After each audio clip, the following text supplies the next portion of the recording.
Back 2 years ago, when I was so depressed, when I was buried in this deep black hole, my counselor asked me to come up with 10 positive attributes of myself. And I could not do that. So she said, if you can't do that, then why don't you have 2 or 3 friends come up with 10 positive qualities? So I assigned to my closest friends the job of coming up with 10 character strengths for me. I put them in a folder labeled Self-Esteem File.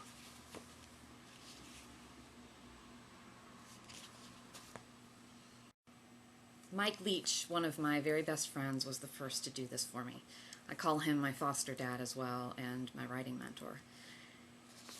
On his list of 10, he said, you are a loyal friend, you have empathy for those who suffer, you persevere, you are grateful, you have a big loving heart, and you wear it on your sleeve. And that meant so much because it had nothing to do with anything professional. And I was basing my self-esteem for so many years on what I could accomplish in my profession. So then anytime I got an email positive from somebody, and I'm talking anything positive, like saying, you didn't smell today, I put it in my self-esteem file.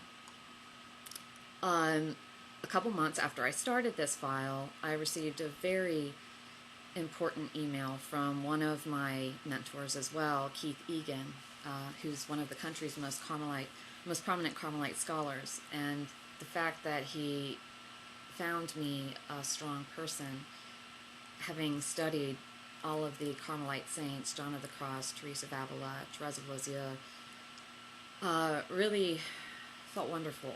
He wrote, I am sorry that the past year has been so difficult for you. As you know, the dark night is always for the sake of light and love. You are indeed a very determined person, which reminds me of Teresa of Avila speaking of determined determination. I know that it is not a matter of sheer willpower, but there is also a way in which we can do all that we can do to overcome fear, because there are reasons to do so, a loving husband and the gift of 2 great children. It is not the same as running a marathon, but these gifts can give you reasons for pushing ahead one day at a time. Know, too, that you have the backing of friends who want you to succeed as a happy, productive person. You are in my prayers and have full support in any way I can do so. None of us want to see you in such pain. Your namesake, Therese of Lisieux, had lots of dark days. She is a good one to whom you can pray. Blessings and best wishes for the remaining days. Keith. And one of the other extremely touching ones was from Eric. It was 4 days after I got back from the hospital the second time at Johns Hopkins. And I wrote to him, I love you so much, thanks for loving me through this. And he wrote back, you're a diamond, I wouldn't throw something like that away. I also have to mention my friend Michelle, because as I go back through this file, every other email is from her. I mean, she wrote to me every single day for about a year and just told me something positive every single day. She was wonderful. This was about 2 weeks after I got back from the hospital. And she said, now, repeat after me. Écoutez et répétez. This too shall pass. I am going to look back on this terrible nightmare and thank God that it is behind me. When I do, I'll be amazed at my own strength and determination that got me through. It'll be impossible to imagine how I was able to do it.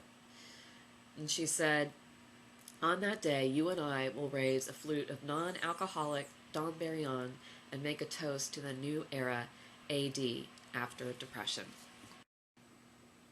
So, at first, my file was pretty small. Whoops. But now I put every single positive feedback that I get on a post. So it's growing quite a bit. And I'm happy to say that this is it. That's my self-esteem file right now.